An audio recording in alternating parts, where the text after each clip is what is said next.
Hi everyone, now we will start another interesting topic on separation technique.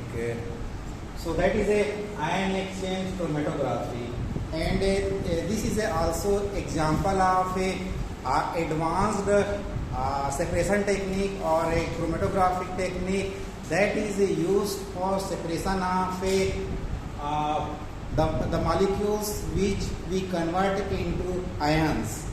And here the term ion exchange chromatography. As we know, the chromatography is separation of a compound mixture into its individual components when we will pass through a column. Column, as we know, the column is consist of a stationary phase and we have a mobile phase. And ion means we know that ions generally we can convert like a inorganic compound or organic compound. We can convert it into negative charge or a positive charge based on changing the environment or condition of the aqueous solution or that organic solution. And in the last class we have seen a gel permission chromatography, or that is also called size exclusion chromatography. In that chromatography we have seen the separation of molecules is based on a size and shape. Okay, size and shape. But here and also the molecules which we were separated in a gel permission chromatography, that should not interact with the stationary phase or a column.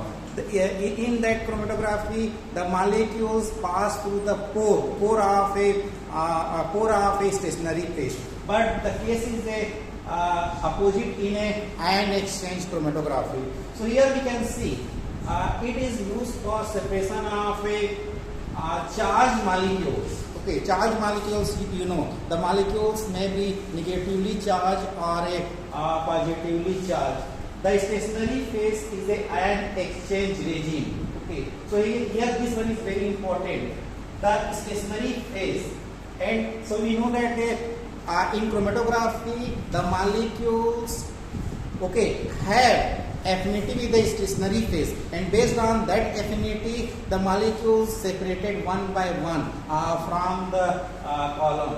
So here the stationary phase containing a ion exchange regime. Okay, and the term regime is related to the polymer. Okay, polymeric material. So here in ion exchange chromatography, the base material, okay, base material of that stationary phase is a resin. Okay, and on that resin or that on that polymeric material, the ion, so that ion may be positive or negative charge. Okay, and based on that the attachment of negative or positive charge, that chromatography is called cationic ion exchange chromatography or anionic ion exchange chromatography, to which a cationic or anionic group are covalently bonded. So suppose this is a polymer, and on that polymer that cationic group means that may be sulfonic or a acid, COO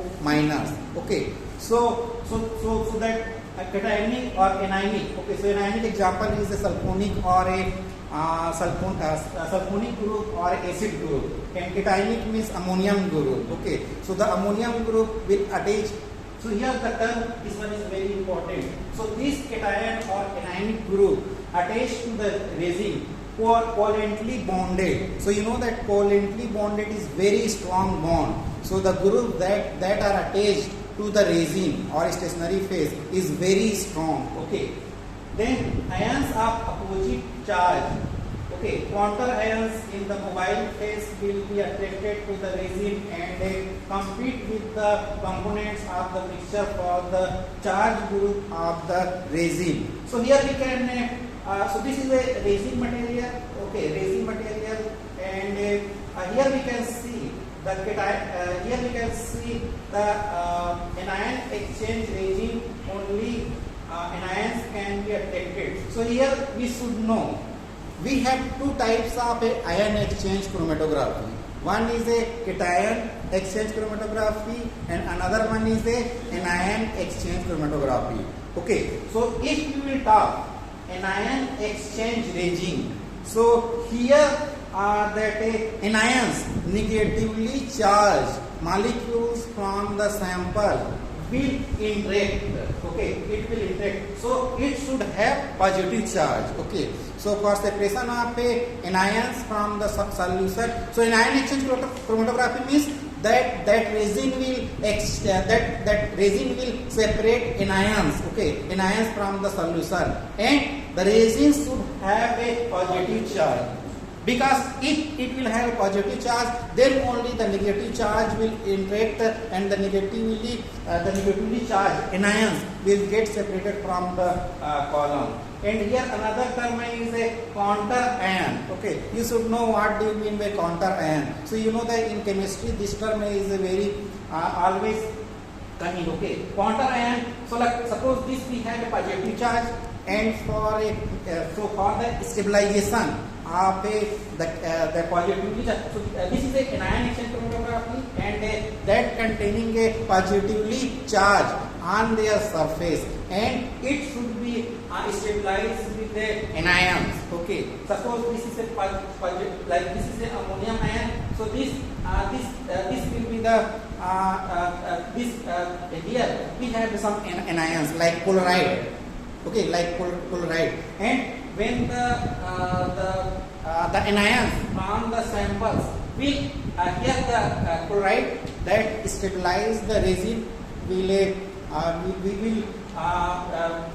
be replaced by the anions. Okay, suppose chloride will be replaced by some nitrate ion or phosphate ion. Okay, so this is a we can say the mechanism. Okay, the mechanism for the separation of a charged molecules in a ion exchange chromatography. Then we will see a little bit introduction of this ion exchange chromatography. And ion exchange chromatography retention is based on the attraction between a solute ions and a charged sites bind to the stationary phase. And in the last slide we have seen the ions. Okay, the positively charged ions will interact with the group that are attached into the stationary phase.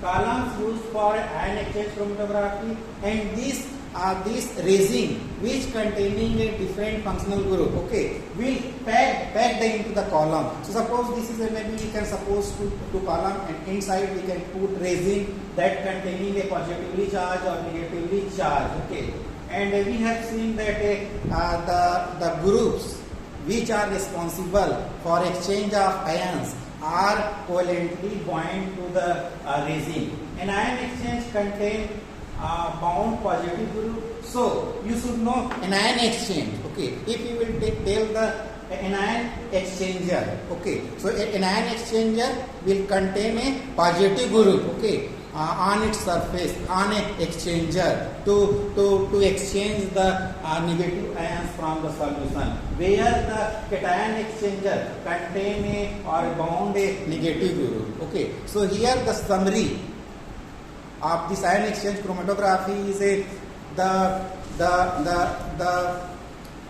cation exchange chromatography, in which the resin containing, okay, positively charged on its surface for exchange of ions from a aqueous solution. Okay, and cation exchange, the resin will contain a negatively charged for exchange of cations from the solution. So here we can see. So this is an example of an ion exchange chromatography, or that a stationary phase containing a positively charged on its surface. Okay, cation exchanger will contain negatively charged. Here we can see the negatively charged, and the cation means we will separate the cation from the solution. Cation exchange chromatography means we will separate cations from the solution. Okay, cations from the solution, or the cation will bound to the negatively charged cation exchanger. Okay, so this is a principle. Okay, principle behind the working of a ion exchange chromatography. So here we can again see into the column. So we know inside the column. Suppose if we will talk about a this is a example of a an ion exchange chromatography. So in ion exchange chromatography, the column inside inside the stationary phase, it will be coated with a positively charged. Okay, positively charged, we can say again molecule or a compound. And if we will pass the mixture of amino acid, okay, so the mixture of amino acid, you should know the amino acid can be converted into acid or a base based on changing their pi, isoelectric point, and isoelectric point of the amino acid can be changed with the change in the pH. So here we will pass the amino acid mixture that may be containing a positively charged or negatively charged. So when we will pass along with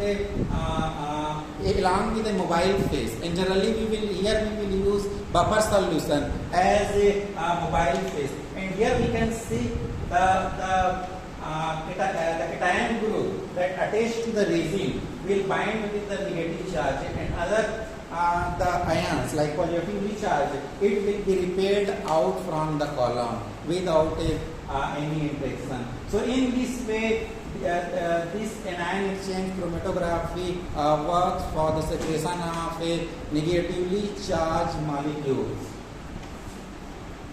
Then here ion exchange, generally in a ion exchange chromatography we will have three types of a stationary phase: resin, gels, or a inorganic exchanger. So we have seen resin. So resin is a polymeric material and on which the cationic or anionic group attached, and based on that one we can separate either for a separation for a cation or an anion. Gels we know, so that is a semi-solid liquid, and if there are some like silica, if we will put that aqueous solution, so it will become a gel-like material. Or most of the carbohydrate material, if we put water molecules, then it will become a gel, and that can be used as a gel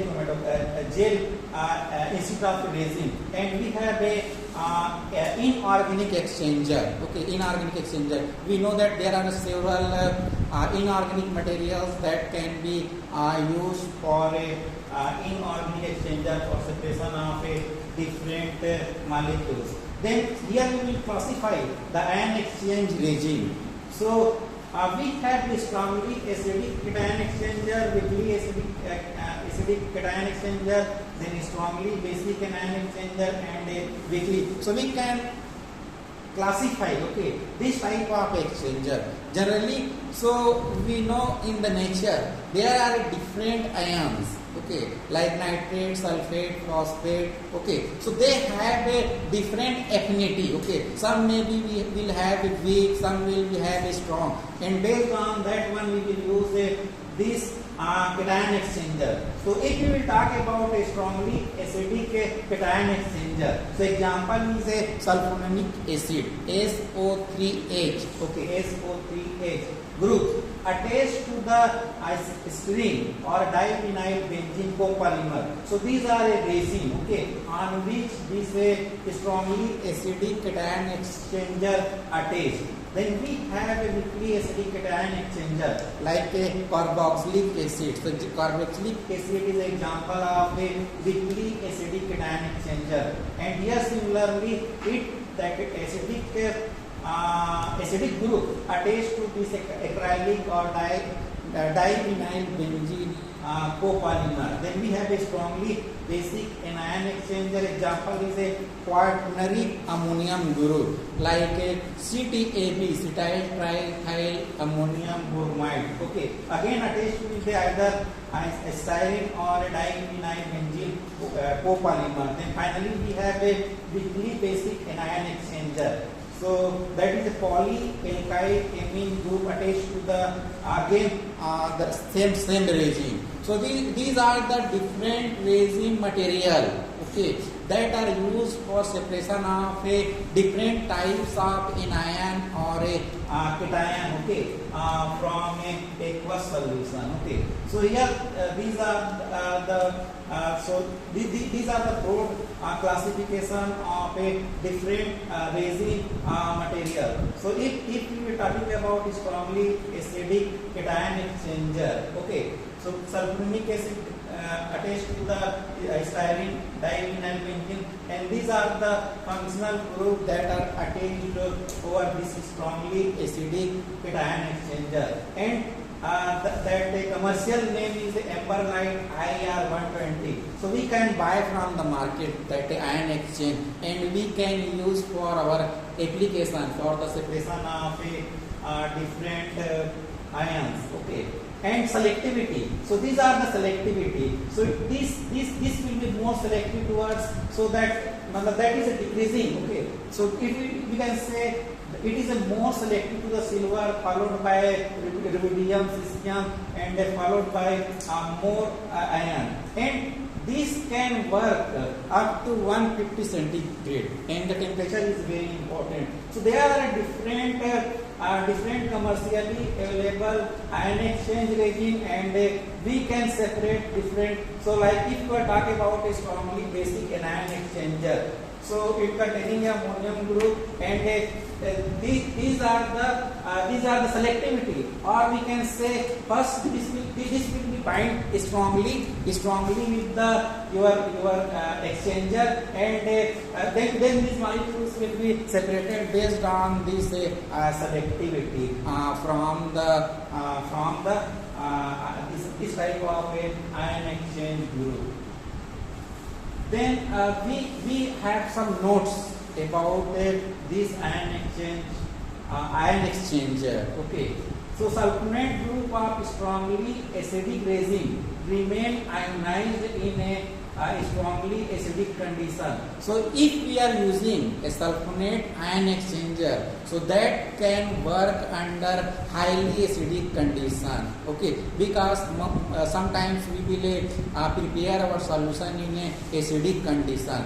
Like if you want to determine metal ions like copper, nickel, zinc in this ion exchange chromatography, and we have to digest our food material or biological sample in a highly acidic condition, and that condition we can directly use for analysis of different metal ions from a solution. But carboxylic group, because these are weakly anions protonated near pH 4 and lose their cation exchange chromatography. Okay, but if we will use that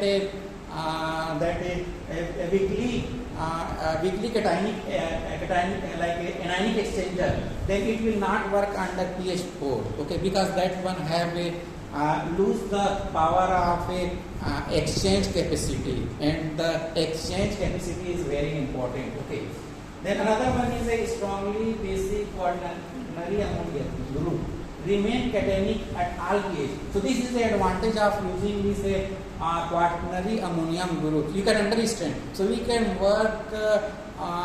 So here we can, this quaternary ammonium group can be used for separation of a negatively charged molecules from the samples. Okay, whereas the weakly basic tertiary ammonia anion exchange are deprotonated, again it will lose the exchange capacity. So here the importance is a strongly basic quaternary ammonium group work under a different pH range. Okay, so this is a we can say principle or a mechanism for an ion exchange chromatography. So in ion exchange chromatography, these are made up of resin, okay, resin material on which that cationic group, okay, attached to this resin, and chloride or other anions are stabilized, okay, are stabilized with this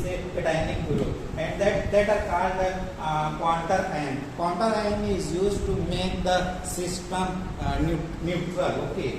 And when you will pass a mobile phase, okay, mobile phase along with your sample, then there is exchange of your target interest in a light with this counter ion, okay. So these are different cationic ion exchanger again, and we have different like dextron, dextron, okay, cellulose is example of gel material, and dextron is also it is like a gel material we can use for separation. Similarly, cation exchanger. So cation exchanger on the resin this sulfonic group. We have seen sulfonic group is a strongly attached with this resin, and this resin, okay, this exchanger is stabilized with a sodium ions, okay, because the buffer solution containing a sodium solution can be stabilized. The use of this counter ion is to make the system neutrality and also regeneration, okay, regeneration of this cationic group on the resin. After use, when we will pass this counter ion, then again we can regenerate the resin for next use, okay.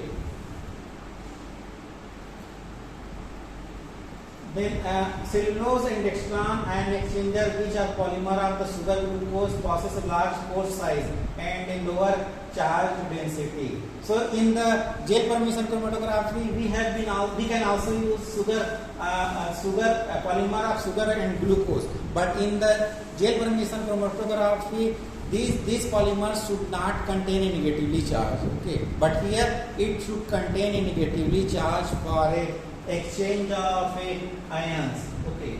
Then here it is a properties of a resin material. It must be chemically stable, okay. So what the resin material you are using for exchange of ions, so that should be stable. It should not be soluble with some solvent, because if that resin will solubilize in the some solvent, then it will lose the exchange capacity. And the swollen resin must be denser than the water, and it must contain a sufficient number of ion exchange groups, okay. And here this one is very important, factor affecting the ion exchange, okay, because when you will pass the solution containing sulfate, nitrate, chloride, bromide, or different ions or nitride, then which ion will be separate first, then followed by which ion. So it is depend upon the exchange, okay, exchange capacity, because the different ions will have a different interaction capacity or affinity with the column. So these are the different parameters like valency of ion, size of ion, polarizability, concentration of solution, and charge of ions. Here we can see how the nature of valence and nature of exchange will change the exchange capacity to the column. At low aqueous solution of concentration 0.1 normal, the exchange increase with increasing the valency. So the first point is suppose if we want to separate this cation from the solution, cations from the solution. So we will use a cation exchange chromatography, and this is the power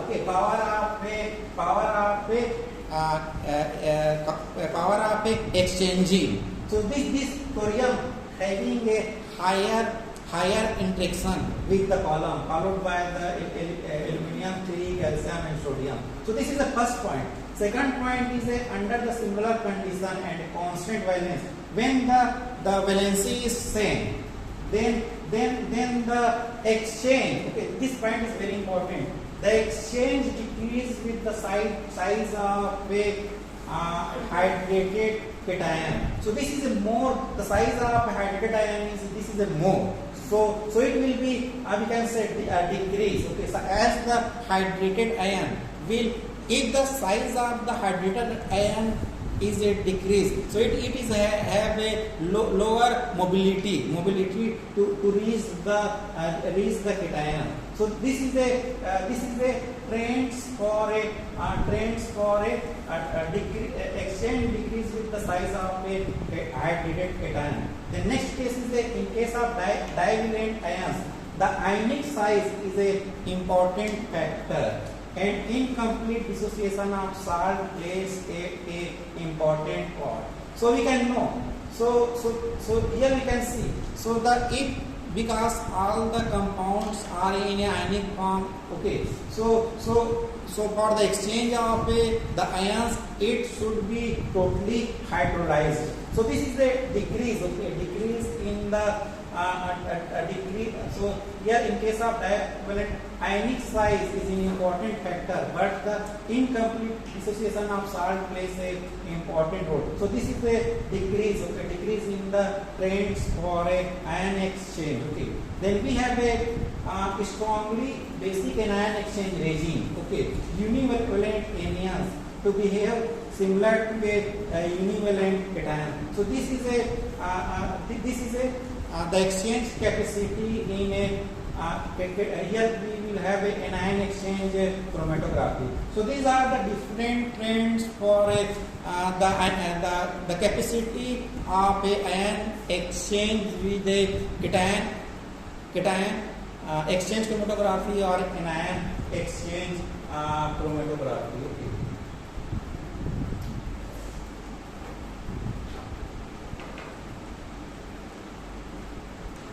So we have seen the principle of ion exchange chromatography is generally in ion exchange chromatography, ions of a electrolytic solution or any sample solution in which the anions, cation or anions are present. So that pass through the resin, okay, and on that resin it will have an interaction with your resin. The ion exchange resin is a insoluble polymer consisting of matrix that carries a fixed charge, okay, and a mobile active ions, counter ions, which are usually attracted to the matrix.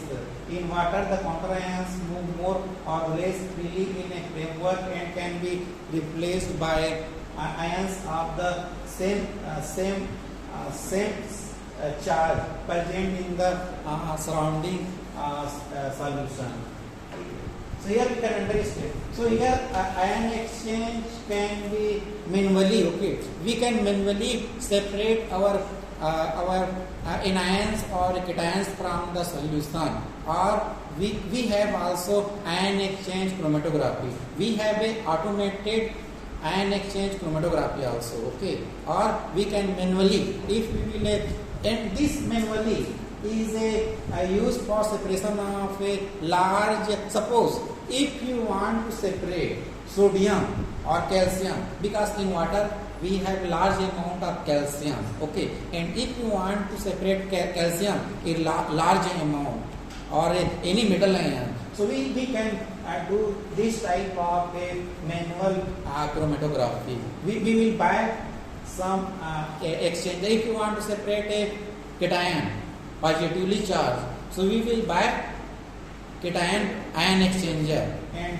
fill in this type of a glass tube or a burette, and we will pass our sample solution. Then that sample solution containing a cation will attach to the resin, okay. Then after that we will pass a buffer solution. That buffer solution will interrupt or disturb the interaction between your resin material with your ions, and it will elute out, okay. So you can selectively separate cation or an ion from aqueous solution. Okay, so this is a ion exchange chromatography. So this is a automated chromatography, and this automated chromatography is useful for separation of a very trace amount of metal ions. Okay, generally if you want to analyze metal ion, so we are using atomic absorption spectroscopy. And this ion exchange chromatography, because you know the metal ions have a different species: iron 2, iron 3, arsenic 3, arsenic 5, and mercury first and second. So if you want to do the speciation of a metal ion, okay, so this chromatography is highly useful. Okay, or we can want to separate some amino acids or proteins, then we can again use this chromatography. Then we have instrumentation. So we have a sample injection system, mobile phase, stationary phase. We have seen stationary phase is nothing but it is a exchanger, okay, cation exchanger or an ion exchanger. Then we have a target analytes, and finally we have a detector. So in ion exchange chromatography, we can use UV detector, mass MS detector, or IR detector, or fluorescence detector. Different types of detectors can be used for the different application. Okay, and finally application of ion exchange chromatography. Okay, so first one is a removal of a interfering radical. So generally, if your sample containing a phosphate, okay, phosphate, and if you want to determine calcium and magnesium, and phosphate is interfering during the determination of calcium and magnesium. So first we can separate phosphate from the sample using an ion exchange chromatography. Okay, then using cation exchange chromatography we can separate calcium and barium. So the next application is a softening of a hard water. So in we are using a different purification system, okay, in our home, and that some of the resin is based on ion exchange, okay, ion exchange. So that may be containing either cationic resin or an ionic resin, and based on that one separate the negatively charged or positively charged. And we know that that water, okay, the water containing calcium and magnesium, high amount of calcium and magnesium, because the hardness of water is due to the calcium magnesium carbonate, okay, carbonate and bicarbonate.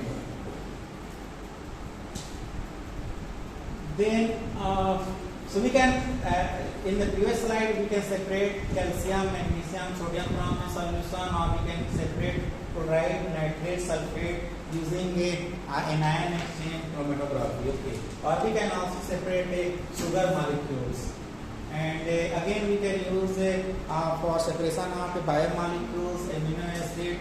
So if you want to separate amino acid from proteins, so first we will do the hydrolysis of a protein, and at pH 2 most of the amino acid can be separated. So there are other applications of ion exchange chromatography. So we can separate metabolites, drug metabolites from serum or urine, or food materials, and also we can determine additives in food materials, or vitamins, and like we know that there are several additives are added into a soft drink. So this type of additives can be determined. So this is a scheme for separation of a metal ion like lead. So we have a solid resin on which this anionic group are attached, and when we pass the solution which containing a lead, so it will be interacted. Okay, Then after that, after the interaction, we will pass some the buffer solution which containing a like acidic solution, okay, light acidic solution. Then this H plus will bind with this COH and this will be means eluted out from the column. So these are the way by which we can separate ions from the sample solution. Okay. So thank you very much.